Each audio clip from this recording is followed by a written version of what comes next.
Gentlemen, my name is Alan Smason. This is NOLA Theater Talk.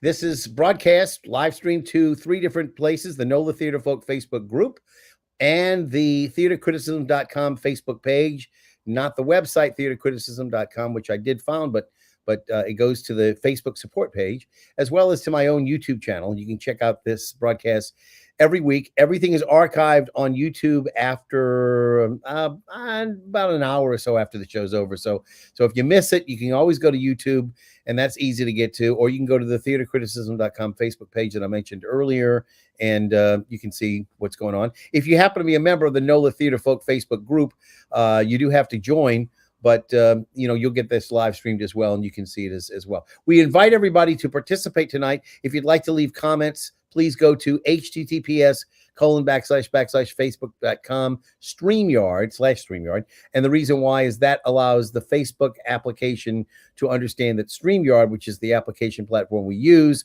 is a good guy, and that they can kind of talk to each other. And that way your names will show up in the feed rather than just Facebook user. Our guests tonight are going to talk about a great many things. I don't know that I have enough space to put up the entire title, but I'm going to try my best later on. But Justin Maxwell is the playwright, and we're bringing him into the room first off. And Justin, welcome.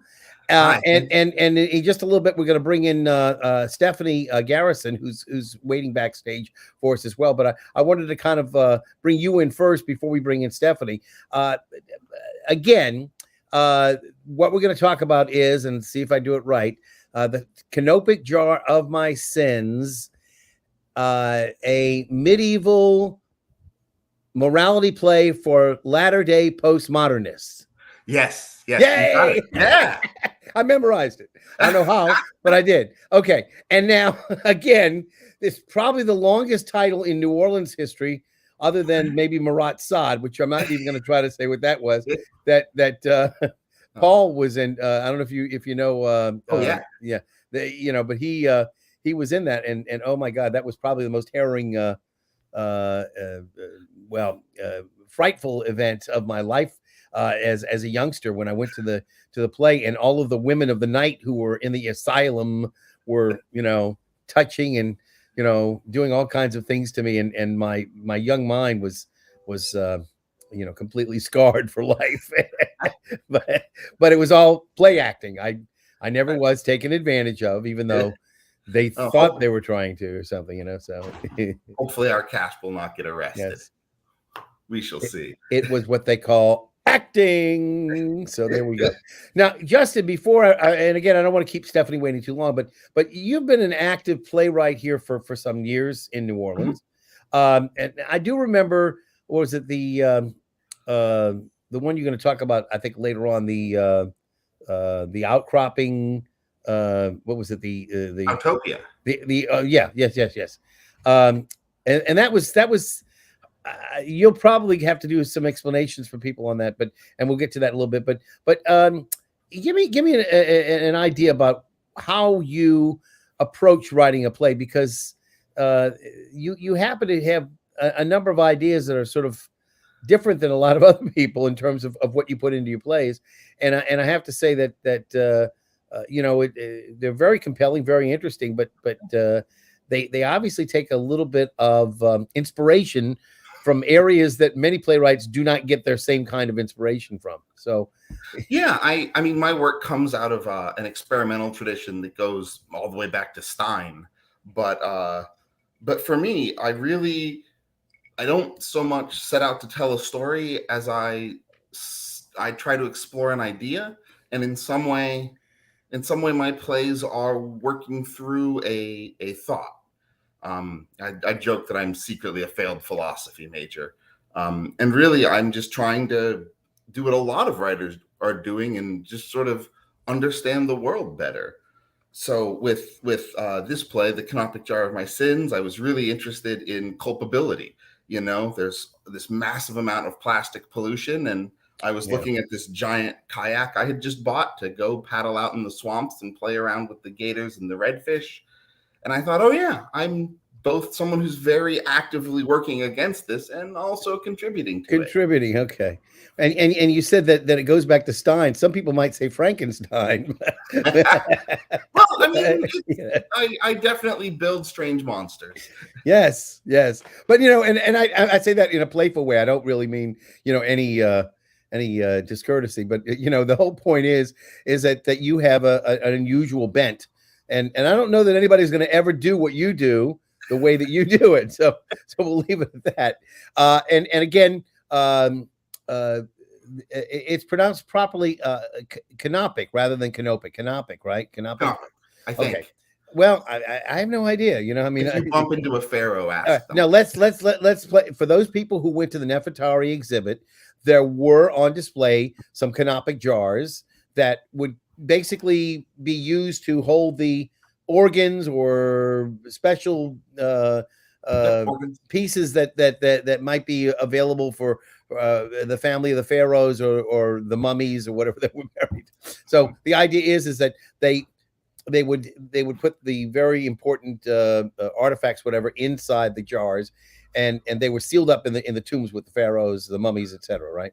Yeah, they were for mummified organs. So when a pharaoh was mummified, the individual organs would be put in special jars to go along on the journey to the afterlife. So it's this sort of great preservation. Mm-hmm.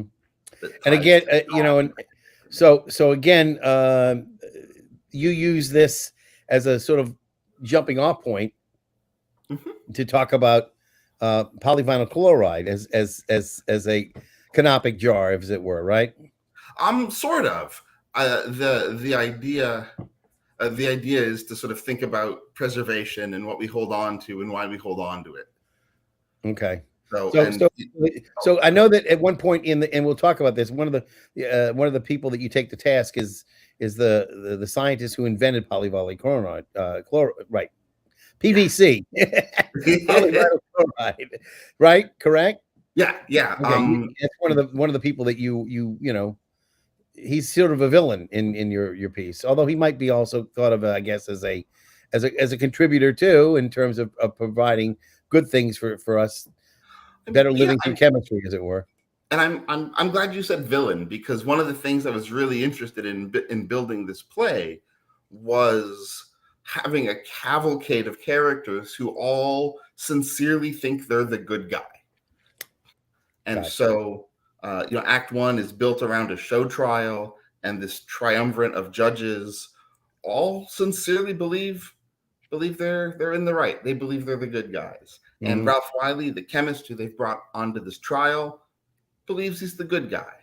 And then in Act 2, we meet some other characters. We meet Robert Oppenheimer and the Last Easter Islander, and they also believe they're the good guys and fight in great lengths about that.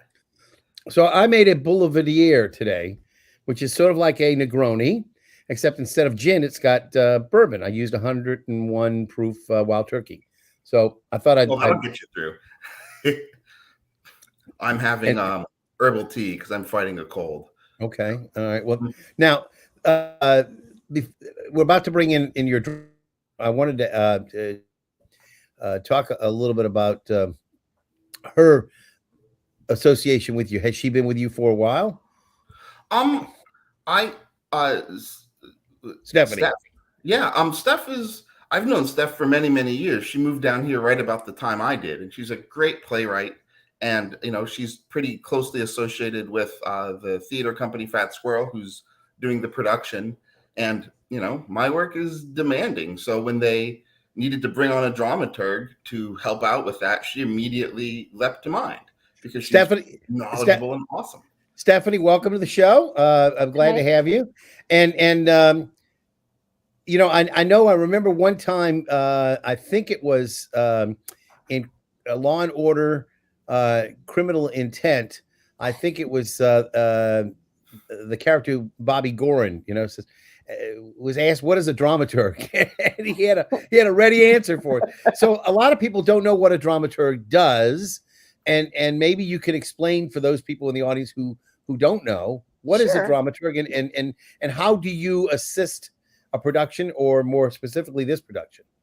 So a dramaturg is anyone who basically does all the research in the background of the play. So if it's like a new play, any context that is needed, if it's a play, like for example, a Shakespeare play that's like being taken to like a different time period, then like all the additional context or research that kind of goes into that.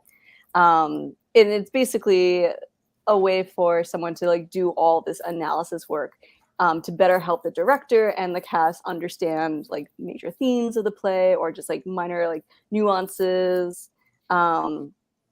to kind of like round out, especially like if for a play like Justin's play, there's so many references and so many bits of history that are kind of like woven in that if you're in the audience, like you must know that your cast and your director understand the reference so they can kind of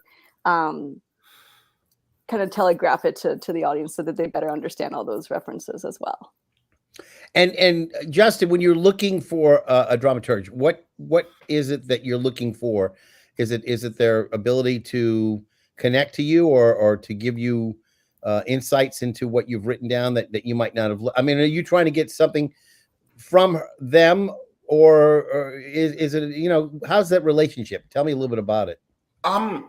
It depends on when it happens. In the writing process, I'm definitely looking to get feedback. I'm looking to get insight into how the weird little Lego palace of text I've made is working. For a piece like this that's effectively done, it's really about taking this strange world and helping all of the other creative people, turning it from, you know, from page to stage. It's really about helping them navigate all that. You know, there must be 15 jokes about crazy Dutch food that need to get navigated. You know, I've learned so much about the Dutch food. Right? Yeah.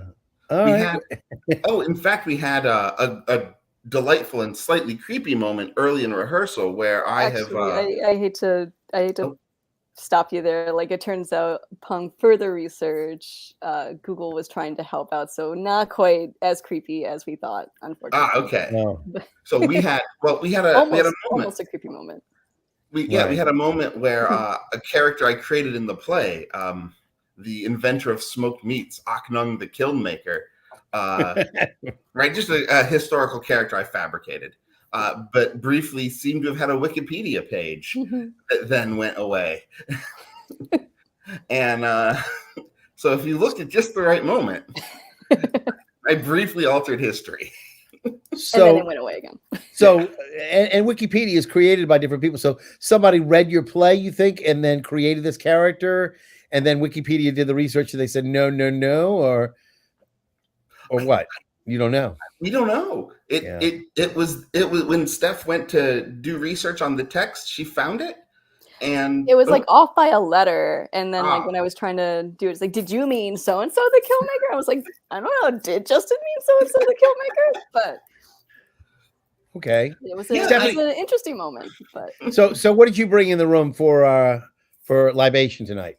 For libations, I just brought something classic. I brought cherry herring. So also very nice. Cold, but I just have a different approach to it.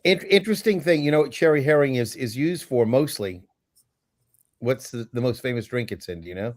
I don't know the most famous drink, but I always use it in Blood and Sands. Well, that's one too, but Singapore Sling. Oh, yeah. Yes. So, and that's a very famous drink, and it takes forever to make if you've never. It's got like 15 different parts to it that you have to add it. So anyway, I have to say, you know, this is going to be at an unusual performance place, the Fortress of Lushington, named after, I think, Bunny, right? Who runs it. And again, it's not got a lot of what I would say, you know, like fly space or, I mean, is this what you had wanted to have it presented in, or is it just, you know, the way the Fat Squirrel is going to do it there and you're happy with the way it's going to be? In other words, do you require a curtain or, you know, any kind of fly or anything like that? No. My work is abstract enough that you can do it in lots of weird ways. when they did it in Minneapolis in 2019, right before the plague shut everything down, they started very casually referring to the theater space as the murder room, because the set designer covered all 6 walls in blue tarps, and so the whole audience and set and staging were all inside of this giant blue cube, which was deeply disquieting. That's amazing. Okay, all right. And you know, now who's doing your scenic design for this, or do they have anybody announced? I don't know. Okay, somebody's doing it. I don't know who. Sorry if you're watching. that's okay. I mean, I'm certain that they have to keep some things a secret, and you know, and that's okay. That's not a problem. But now, Fat Squirrels is a fairly new group, and I wondered, you know, how it is that you hooked up with them in terms of or they hooked up with you. How was it that the shidduch, as we like to say, the marriage was arranged? How'd that happen? Steph, yours is probably more complicated an answer than mine. Well, I know Andrea very well. I know that these are plays, especially in this first season, that she has been talking with a few of us, some of her friends, Lucy, myself, Justin, about plays that she would just love to put on. So, all the stuff, she basically reached out to us and it's like, hey, do you want to help out with this? Hey, do you want to help with this? Hey, do you remember like that one time that we talked about doing this play? Like, how about now? So, for me, in my involvement, I was part of Festival and submitted some works for Andrea to use there. One of them, which she had performed in before, and now I'm going to be helping her, obviously for this play, but also later on, I will be co-directing the Scottish play with her. Yes, and that's going to be at the same place, isn't it?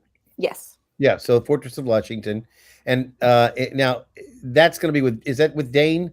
Yes. Yes, Dane Rhodes is going to be playing the title, which we will not say because it's forbidden. Speak its name. Yes. I always wonder, you know, how Hamilton gets away with it every night, you know, because he does mention it, even though he's not supposed to. Technically, you are allowed to say the character's name. You just cannot say the play's name. Mm-hmm. So if you're referring to the character, supposedly it's okay. Okay. All right. Well, then that's all right. Mm-hmm. So we'll just call it the Scottish play in the meantime, but that's going to be on the boards. I think, was it at December? Is it? Mm-hmm. Okay. So in any event, this is coming up at the end of the month, isn't it? Yeah. And again, for those of you who are just joining us now, we have some comments that have come in too, and I wanted to throw some up. And there's Paul Werner again, Mr. Maratsad himself, as I was saying. I'm not quite sure who that is, but Dames. Mary Burney says hello, and we already had, and Mary said again, I'm not quite sure what that is, but finally, if you want to talk to me about find the channel I told you about, there it is. So I think that both Mary and they have been just chewing up all the cyberspace they can stuff out there. So again, anybody who wants to make a similar type of comment, we're welcome, to do so. This is where you go, so we can tell that you're Paul Werner or that you're not Paul Werner or whatever.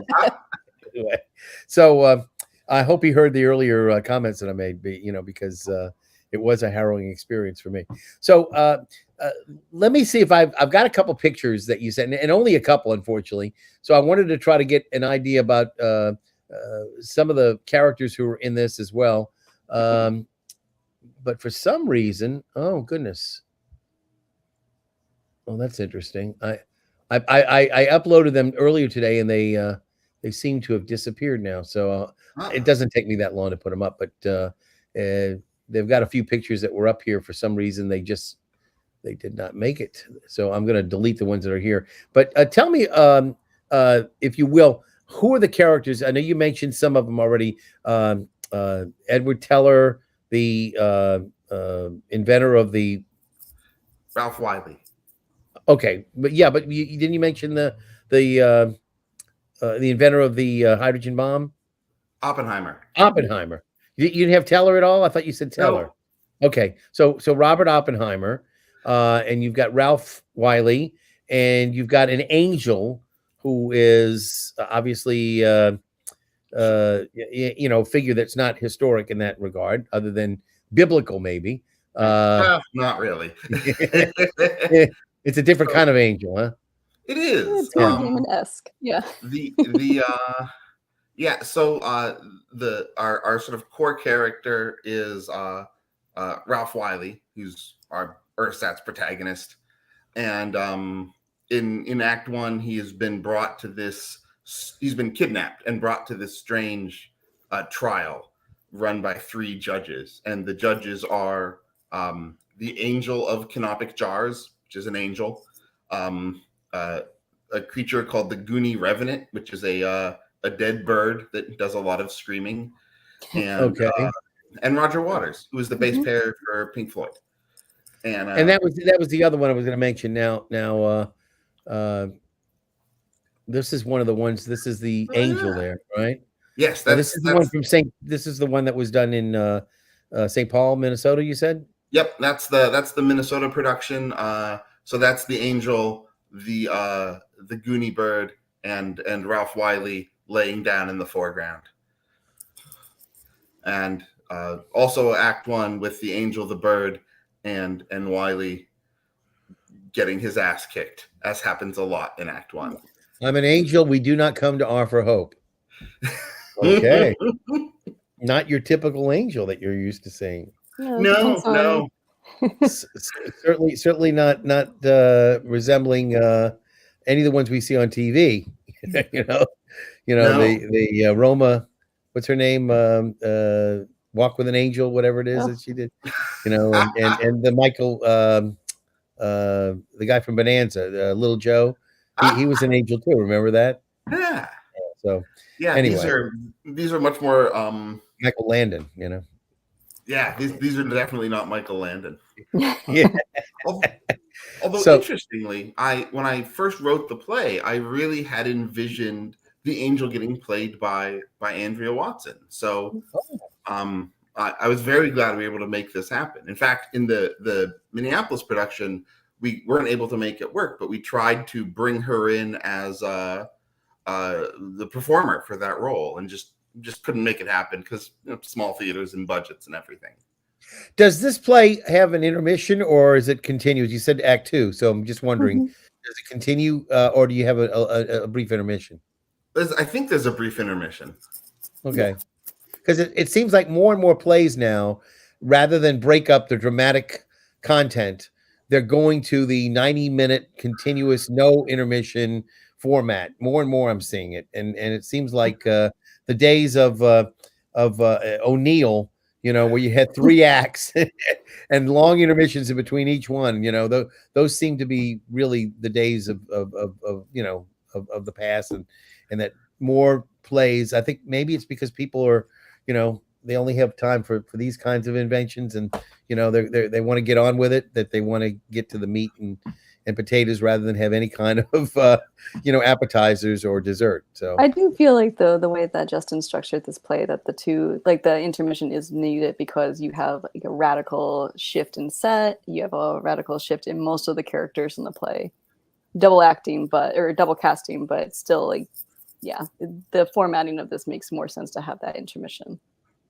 And so does it run about 2 hours with the intermission, or a little more? Probably a coach under, maybe right at 2, a little under.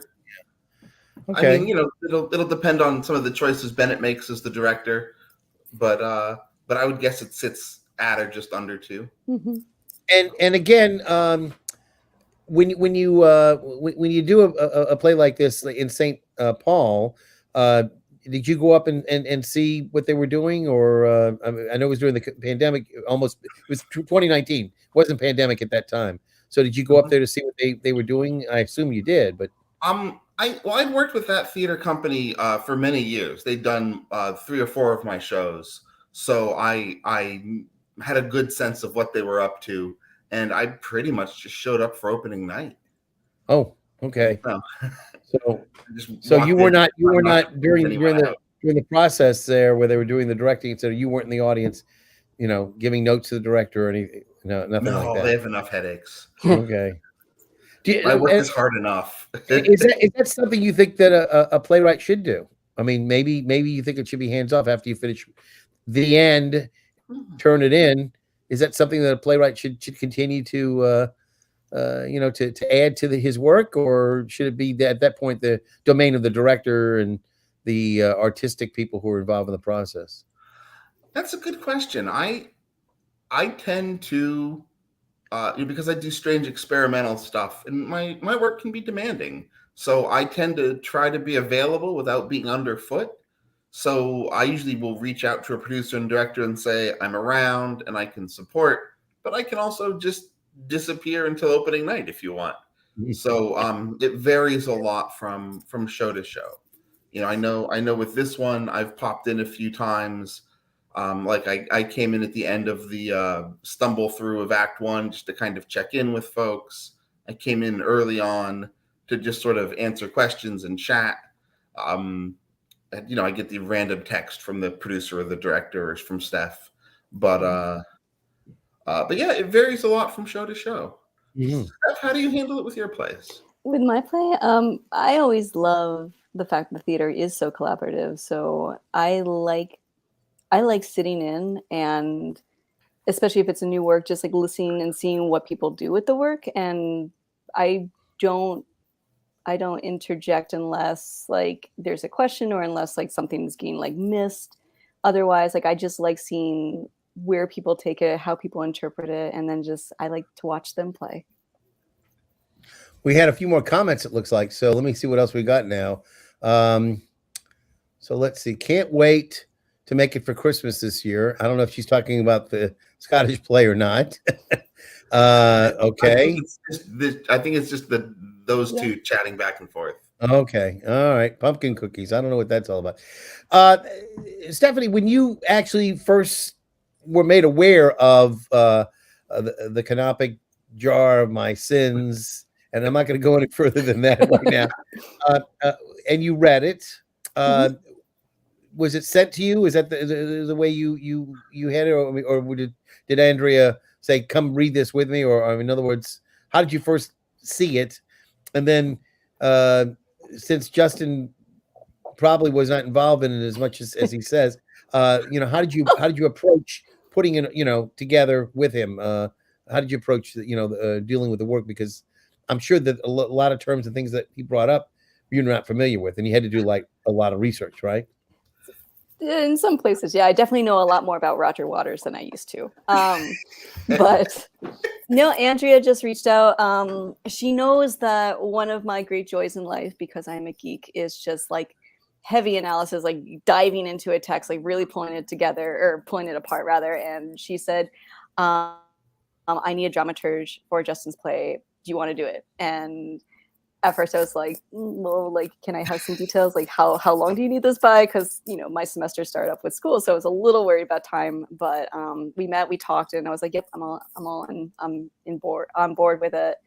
And then I just started looking through the play, and she like already had me like a couple of like places like, hey, check out this. And then as I was reading through, I was like, just kind of going through, Googling anything I didn't know, finding out stuff I did. Expanding on the knowledge that I knew others might not have. So like, for example, one of my favorite references that Justin has, and I don't know, do you allow cursing on this? Oh, this is the internet.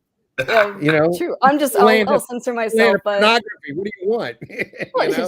There's a line where the Goonie Bird said effing Coleridge, and I'm like, yes, I know this reference. And so like, for everyone else, I just kind of wrote this whole big thing about the Rime of the Ancient Mariner because I love that poem. Right. And then like as I was reading it through like further and further, I also coach speech and debate. So like at one point, I think I texted Andrea and I shouted like, it's an LD case. And I was just so happy with all the morality arguments that were coming into play with this. And like I said, like my favorite aspect of digging through was finding out how and why Roger Waters makes such a key contribution to Act One, and like the more I found out about him, like the more everything in Act One tied together. So it was fun for me, which is like an excuse just to go down this internet rabbit hole. Yeah. Well, you know, and I was a very big fan of Pink Floyd back in the day, you know, when they started, you know, Syd Barrett and company, Roger Waters, you know, David Gilmour, I mean, all these people. But now this has nothing to do with Pink Floyd, correct? This has something to do more with Roger Waters. Yes, I mean, Pink Floyd is definitely mentioned a lot, or at least like concerts and certain songs, which again, like I liked going through the reading and just explaining like the significance of like certain songs that were used and like maybe like nuances that the cast might not have been aware of and how it tied into like larger aspects that were going on. But the focus is more on not just Waters, but also more specifically Waters' relationship with his father. Oh, sorry, I don't mean to. Well, like, okay, all right. Well, no, you know what? I certainly want to see for myself and determine. And of course, Rogers gotten into a little bit of some trouble in more recent times. You know, you know. So we all know that you know, either politics or what have you. You know, he's gets embroiled in a lot of different things, and it does make for an interesting time in his life at this stage of the game. But I certainly wish that you know, musicians would somehow, you know, stay with the music and not make comments. Sometimes it's a lot more fun when you can enjoy the music and not say, gee, I don't like this music anymore because of what they've been doing, you know, and that's a shame. But you know, that is the way of the road. Yes. It is funny you mentioned that, because like in our read through, that was one of the first things that got brought up was the recent events, and it's still tied into some of the stuff that we were talking about as we went through the play. So yeah, and anybody who doesn't know what it's about, you'll have to look that up on the internet yourself, because we're not going to go there now. And I guess you know, my question for you, Justin, is was there something that was in the back of your mind that made you bring him up as opposed to somebody else? You know, what was it about Roger Waters that resonated so much? That you knew about him and his relationship with his father from the get-go? Yeah. I well, like you, I was a huge Pink Floyd fan growing up, and actually got to see them in Toronto in '93, which was great. Oh God, I hate to tell you what year I saw them. Was Syd Barrett still there? No, I can tell you Syd Barrett was not there, but it was the Animals album. Okay. I think it was what, 78, 79, right. something like that. Yeah, I mean, it was after Dark Side of the Moon and definitely after Wish You Were Here. So Right. yeah. So I to go back to that sort of failed philosopher joke I made earlier. You know, I wanted a character in this who clearly saw themselves as a do-gooder, somebody who clearly was trying to be a good person and a good steward in the world, and who wanted to, you know, make change for the better. And I think deep in his heart, Waters is all those things, but those things get fed through the lens of his narcissism and his ego and his anger and maybe some substance issues. And and so it comes out all sideways. And so I wanted somebody who was problematic and complex like that. You know, there's even a joke in the play where he says, "We couldn't leave this to someone like John Lennon." And yeah, so Waters sort of fit, because I thought of the character traits I needed to hold the idea, and then I hunted through the world until I found someone. And at some point there was just a long list of famous musicians who it could have been. And I no longer have the list to sort of, you know, recite from it wittily, but there were probably 15 or 20 people on it, ranging from, well, Waters to John Lennon to who knows who all was on there. Probably Meatloaf, or God, could have been a lot. May he rest in peace too. Yeah. You know, it's kind of weird. You people talk about like John Lennon, they say, oh, what a wonderful song Imagine is, and then you read the lyrics of Imagine. It's not necessarily a great place to live, in terms of, imagine there's no, countries and all that. But then again, we all saw what happened with the aggression of Vladimir Putin in Russia in Ukraine. If it weren't for countries, there might not be, the war that's going on right now and what have you. So, yeah. And of course, David Gilmour is probably the last thing Pink Floyd will ever do, released that pro-Ukraine ballad a couple of months ago. Mm-hmm. It was rather touching and lovely. I guess it wasn't a ballad, but pro-Ukraine song. Right. And I know, it is sometimes the duty of an artist, to put the attention of the world to what's going on and to call people's minds to what's going on. And I think that's always, a challenge to be able to do it in such a way that it allows people to weigh in on it without making necessarily judgment calls that disenfranchise your fans. And I guess it's a big problem that you have to decide where you want to be and who you want to be talking to. So, Stephanie, in terms of your association, how much Pink Floyd and Roger Waters were you used to listening to? It seems like it wasn't your cup of tea. Just looking at you.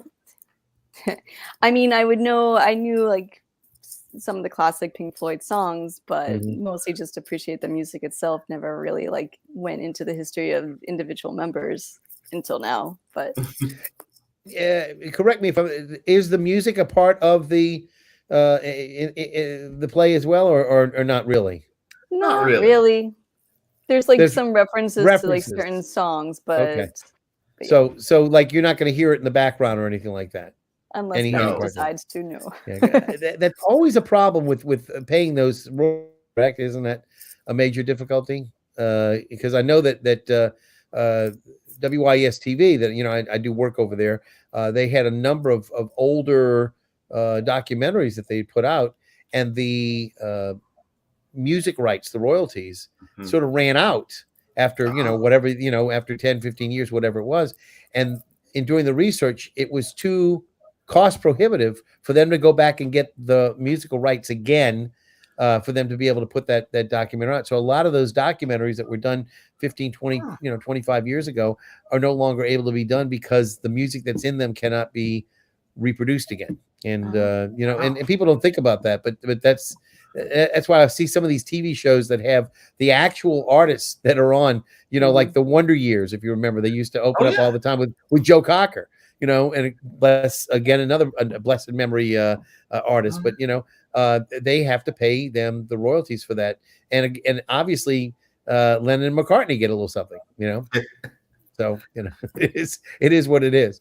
So tell me a little bit, if you don't mind, Justin, in terms of the run on this thing. It's going to run for a couple of weeks or 3 weeks. How many weeks is it going to be at Fortress of Lushington? Because I know at Fat Squirrel they had done previous play. They ran about 3 weeks rather than just 2. Although they did have one short run. So I'm wondering, is this going to be longer or shorter? Do you know? I think it's Steph, you'll have to jump in on this. I'm not sure. I think it's only a 2-week run, but it goes straight through. I think we open on the 19th and are then up every single night. Oh, okay. Well, that makes it worthwhile if you're doing it that way. Yeah. Yeah. Yeah. And given the difficulties of theater post-COVID, there's been a real interesting shift towards very condensed runs because it reduces the odds somebody gets the plague. Yeah, that is another problem. So I guess these guys are going to talk to each other all night. So, all right. Well, anyway, I thought some people might have some comments about what's going on, and I could see what they say ahead of time, but I'm wondering whether or not it's of any import to you guys. So we'll see. But again, this is going to open up. What is it? Is it the last week, October the 23rd or so? 19th. We open? 19th. Okay. It is. I'm actually pulling up the dates. Oh, good. just In to make case I just sure. put my Yeah. foot in my mouth, maybe Yeah. You're somewhere right. It envious is ears it is rolled gonna right. open the 19th. 19th, and you're right, is plays straight through until the 28th. So Yeah. Okay, so I have to make sure that I'm there to see it and to review it in time so that it doesn't close. So beforehand, there's a lot of shows that are opening up. I mean, the NOLA project's getting ready to open up, as well as Le Petit with the play that goes wrong. So I've got to make sure that, and it's difficult because there's a lot going on right now. There's a lot of theater was open about a month ago, and then there was a short period just last week or so where things were sort of closing down or getting ready to reopen. So there's that period of time where we're sort of in between shows. And of course, tomorrow night the Sanger is going to be opening up Pretty Woman, which some people wanted to see. Some of us also have some other religious duties that we have to attend to. So just all of that. So we do what we're going to do. I think the 19th is a Wednesday. I think part of the quirk of our run is that we're going to start at a time when most other shows aren't up and running. So okay, if you're aiming for opening night, odds are you're free on a Wednesday. All right, very good. Well, yeah, most of the time I am, so we'll keep that in mind. Again, this is going to be opening up the 19th and running through the 28th, I think you said, right? yes. So that's going to be through the weekend of Halloween. I guess that's going to be the most people we're going to do their Halloween parties will be on that weekend, I guess. I think that's why we're stopping it right before Halloween. Yeah, yeah. So and again, Fortress of Lushington is located. They're on. Is it Burgundy? Yes. Okay, I believe it's Burgundy. Yeah. So anybody who doesn't know where it is, you could probably look it up. But I think it's like the 2500 block of Burgundy, something like that. It's right past Elysian Fields in Burgundy. Yeah, so, it's just off the corner of Burgundy. If you go to Burgundy and Elysian Fields and walk half a block towards the Marigny, you're fine. When I say the Marigny, maybe I should say more towards Bywater, although it still is considered Marigny there. But like going into the other side, away from the French Quarter, you'll know what I'm talking about. It's right there, and hopefully a few people will be able to check that out. Now, before Stephanie, I'm going to ask you just to stand by. I wanted to talk a little bit about Justin's earlier play that he mentioned tonight earlier, and that was the Autopia. And I got an overlay for this. This is a production. Was this also done in St. Paul's? That was Minneapolis, but yeah, same theater company. Okay, so again, this, like the Revenant that you have in your play, Canopic Jar of My Sins, you've got a carrier pigeon. Is it Martha? The passenger pigeon. It's Martha. Passenger pigeon. Martha, and Martha is trying to save her race, if you will, her species. Yes, and again, she's the last one, right? Yep. Yeah. That's in some ways that piece is. A few things are happening there, and I'm really glad that they are. And that an Autopia for Pigeons is about Martha Washington, the last passenger pigeon, and in the play she's trying to save her species, and it's really the intellectual forerunner of this play. They're not a true continuation, like there's no crossover of plot or characters, but it's still me kind of working through the same artistic material. So it's pushing deeper into some of the core themes. And it's not giving anything away. There are no more passenger pigeons, correct? Correct. Yeah, Correct. So when you say she's trying to save her species, we know that it's not going to actually happen. So no. Yeah. In fact, she is taxidermied and in the basement of the Smithsonian. So she came to a bleak end. But Original Works Publishing has just put out the text as a standalone book, and so we are going to have a long overdue book launch party on the night of the 21st after the show for the evening. So, okay, so that's a day that possibly I can make it. I don't know yet. I have to consult, between all the other show openings, etc. But yeah, that'd be a nice night to go and maybe get some pictures. Yeah, that would be great. Yeah, and hopefully we'll do a little reading from it, and I'll sign and sell a bunch of copies, and it should be a good party. And you also recently took part in a reading at the Tennessee Williams New Orleans Literary Festival of a, and this is a piece that Tennessee had written, but it was more prose than a play, correct?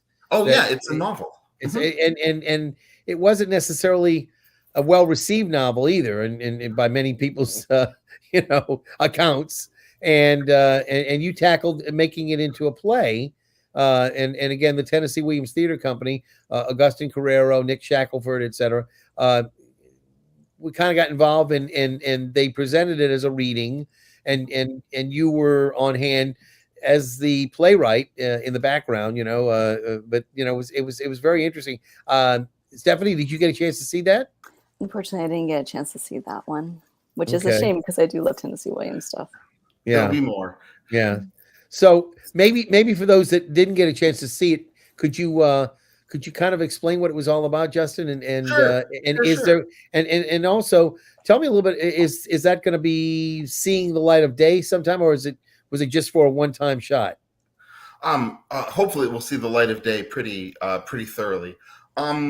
That piece came about because I really have been very impressed with Nick and Augustine, who run the Tennessee Williams Theater Company, and we were looking for a way to work together, which is tricky to do if you're not Tennessee Williams. And so we talked about doing some kind of adaptation, and we both made lists of things we'd like to see adapted to a stage play. And at the top of both our lists was this novel, Moe's and the World of Reason, and it's a crazy, difficult novel that's very late career Tennessee Williams, and so I adapted it, and we did a reading at the Tennessee Williams Literary Festival, and it's going to get some more development and some more attention, and it'll probably get another professional reading in the spring, and then if all goes well, and the winds of COVID don't blow us off course, we'll do a full production somewhere down the road. So that's the hope for it, and it's a tricky novel. For me as an artist, it was fun to try to get it up on stage because it's mostly just a man sitting on the edge of his bed thinking shit for 100 pages, and it's a lot to adapt, but it was really fun to take on, and it's much more explicit than most of Tennessee Williams' works. One of the criticisms we got at the festival was Williams would never say that, and that was almost always directly from the book. So right now, that's Augustine and Nick right there. Mm-hmm. I got some nice pictures. I was sort of right on the front row, and there's again Augustine, and I think if I'm not mistaken, I got a couple of decent pictures. I mean, I'm only putting up a few of them right now, but you can get an idea about this was at the and that's Thomas is back there. I don't know if you people know who that is, but he's considered one of the preeminent scholars of Tennessee Williams's work, and I think he edits the journal of Tennessee Williams's scholarly work academically, and that was I'm trying to remember who that was, but he played the main character, correct? I don't remember. I have to confess, I was mostly scribbling notes furiously in the background. Right. So and then I think I had one more, which was that was Alex was involved as well in that. So, but it's kind of a fun thing, I mean, we don't get to see too many new works of and even if it's not written by Tennessee Williams directly, you're the playwright, but it's based on the novel that he wrote, and it's like you said, it's interesting that a lot of the things that people would not necessarily ascribe to Tennessee Williams, he put into the book. He didn't write that many novels, though, did he? I mean, that would be an exception rather than rule, because he wrote a lot of poetry, he wrote a lot of plays, and screenplays obviously as well, but novels not really a whole lot. Yeah, and if this work progresses, it'll definitely put some poor dramaturg to the test, because it's got a lot of Williams' self-referentialness, but in some very in ways that are very layered. In some ways, the protagonist is very Williams, but there's also a character who in my adaptation simply end up calling TW for the writer, who is also obviously a Tennessee Williams stand-in, and there's a few other people who are pretty overtly characters from Williams' life. I think Augustine might have been the writer, if I'm not mistaken. Maybe he was the writer. I can't remember. It might have been Alex too, for all I know. But I think at one point you actually had early, young, and another person who was. I don't want to go into the details, but it was like, I think it was the same person, but in different decades, if I'm not mistaken. So you have to, you have to kind of like understand that that's the same person but different, and he's seeing himself as a youngster, and the youngster seeing him as an older person. So if you know anything about Tennessee Williams, his early life and his later life, you can kind of read into a little bit of that. So Stephanie, how excited are you that you're going to be able to be part of this this long titled play that we've got coming on the boards? I'm so excited. I do love Justin's work. I love all the references that get shoved into Justin's work, like the fact that he's able to take a lot of characters that you typically wouldn't put together, and somehow it all fits. So for me, this was fun on a lot of different levels, and I'm just happy to be a part of it. Well, we're going to be able to see it for ourselves. And again, now, do you know the name of the site that we go to? Because I know it's like a Squarespace thing that they have for Fat Squirrel Productions. It's like Fat Squirrel Productions, but it's like Squarespace or something like that, to buy tickets and stuff like that with it. Yes. Do you know it offhand? And I can put that up. I'm looking up just to make sure I don't. And that's okay. So it's is at 13. Latter Day is an interesting choice too, because no reference there to anything that we might know of in terms of a church or anything, huh? Not quite. I mean, obviously you can't use that phrase without making a certain kind of allusion, but I was going more for the apocalyptic sense of the phrase. So what is it? 14 words for the title? That's I'm hoping, because Latter Day may have to be one word. So yeah. So So, but anyway, the point is that it's probably the longest title anybody's had, on a local stage since Marat Sade. And don't ask me to give you that one as well. It reminds me of I think the longest song title, that I'm a cranky old Yank and a clanky old type on the shores of Yokohama with my Honolulu mama doing the Beto. It goes on forever, but that's his actual song title. And if you ever look it up in the Guinness Book of World Records, you know what I'm talking about, and I'm right. So again, we've got the show starting up at Fortress of Lushington, and again, I probably can go online and go find out what the fatsquirrelnola.square.site. That's it. Fat Squirrel NOLA .square.site. And simply Googling Fat Squirrel and NOLA will get you there. As somebody who's really fatsquirrelnola.square